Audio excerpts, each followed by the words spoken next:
Hello and welcome to Coastal Crafts. So I'm on with a video from, a haul of some dies that DIY Artbin store on AliExpress sent me. So I think I've worked with them once before, and they just sent me a random load of dies. This time they let me choose them, although they didn't send me all the ones I chose. They sent me some of them and some that they randomly sent me. So I will show you what I got, but they are DIY Artbin store, and I'll link all the links below. They are cheap dies, so I would say all of them, from what I remember, were under sort of £3, so kind of a couple of pounds each, so not a big expense for any of them, which is always nice to know. I'm thinking about what way to go. Shall I show you the one that I was keen on? So this one that I chose, it's a cat die. It's a very simple one, and I have a feeling this one was like 50 something pence, so quite a good one to go and pick up.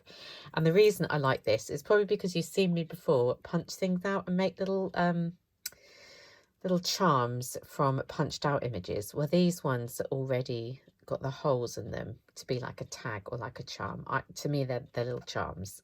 So you've got the cat, the food bowl. This says meow.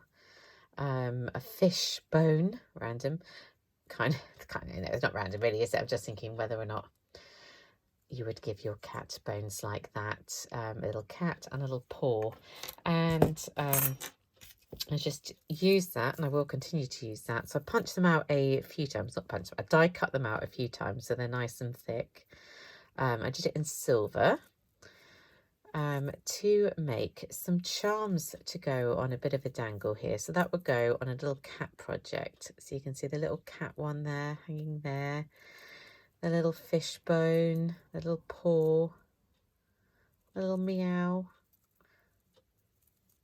Cute. And the other little cat there. I haven't included the little cat bowl, but of course you could include that.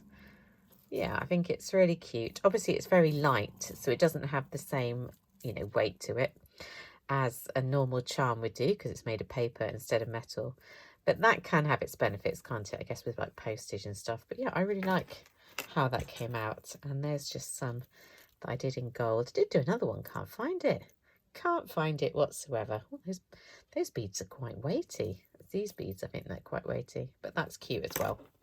But I have more silver hardware, so yeah, so I'll make more from silver probably. But I really like that one, so check out that one. It's getting attracted to my metallic pot there. Then let's have a look at this one. I chose this one as well. It makes this really adorable dinosaur, and I thought this was really cute for children's cards. Does have a little dress. I didn't really like the dress on it, so I've made all these dies, I've made them the way that I want to make them, as opposed to maybe the way that they're designed to make, because that's just me.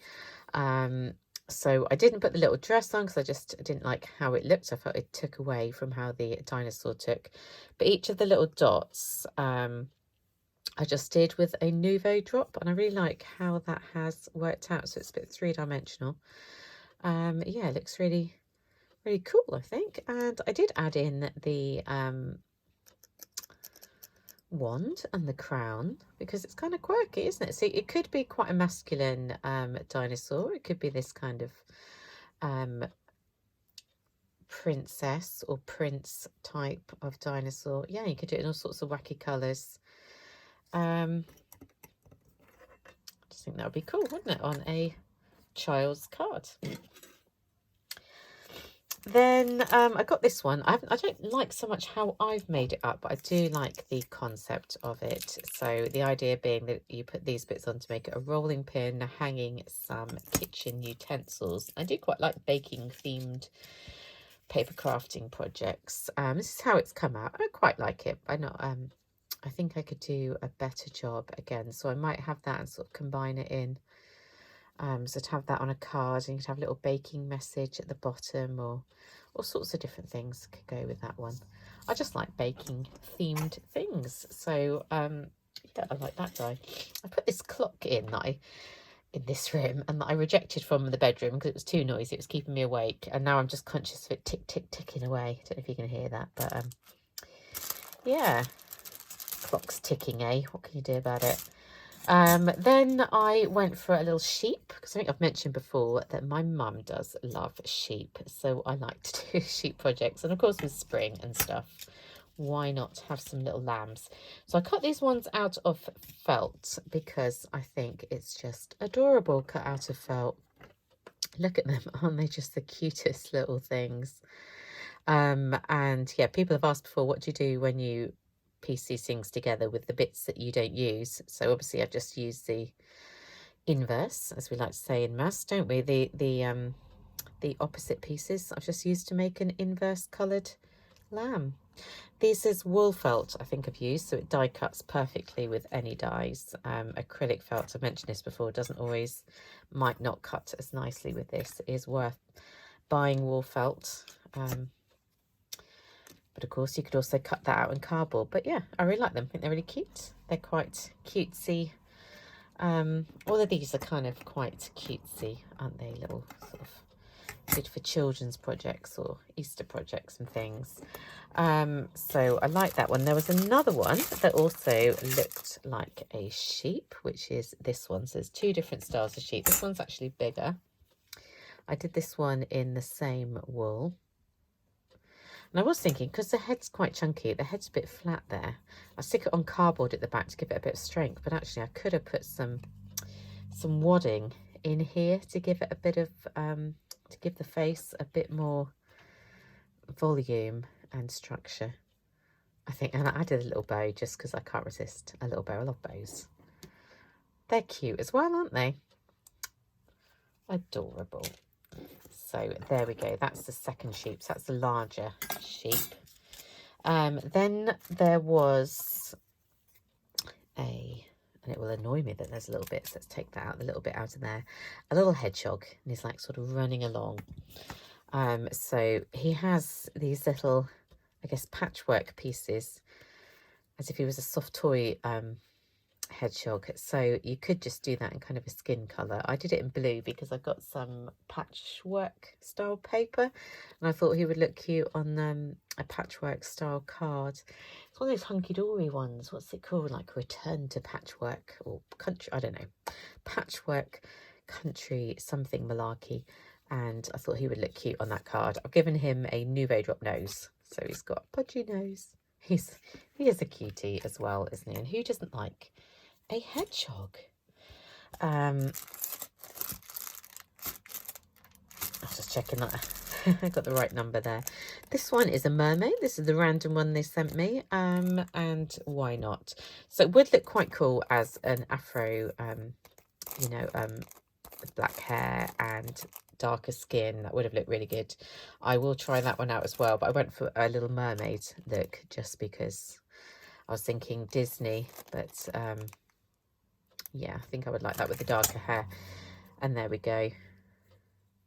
So her eyes are very bold, aren't they? She's kind of wacky looking, but she's quite a cute little mermaid for a mermaid themed project. And she could sort of hold,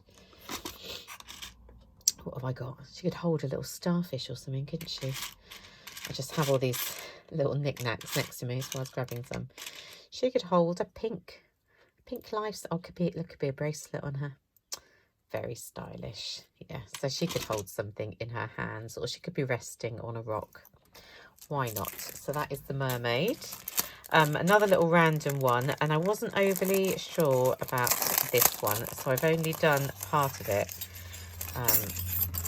So the idea is that it is a little coffee cup, I guess, with a random critter, presumably some kind of cat or squirrel, jumping out of it. But when I cut it out, the pieces didn't look right to me for the little critter. But I liked the cup, so I just went with the cup and the flowers. So you get little flowers. There's the flowers there, and you get the cup. So I just made a cup with some flowers. I thought it's quite a simple little embellishment. But you could have the random animal jumping out of it.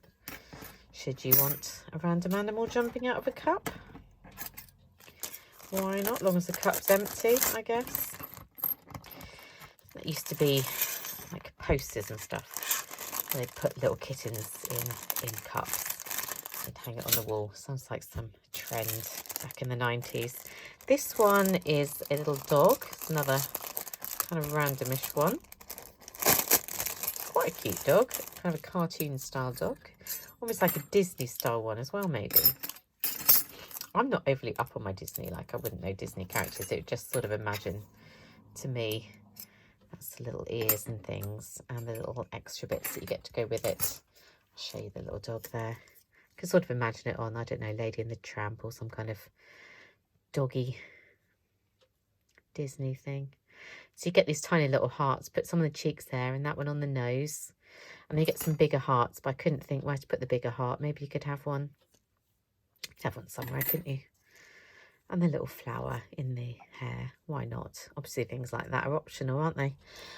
So yeah, kind of cute. So as I say, check out the links below. It is the DIY Artbin store. Let me know what you think and I shall see you very soon.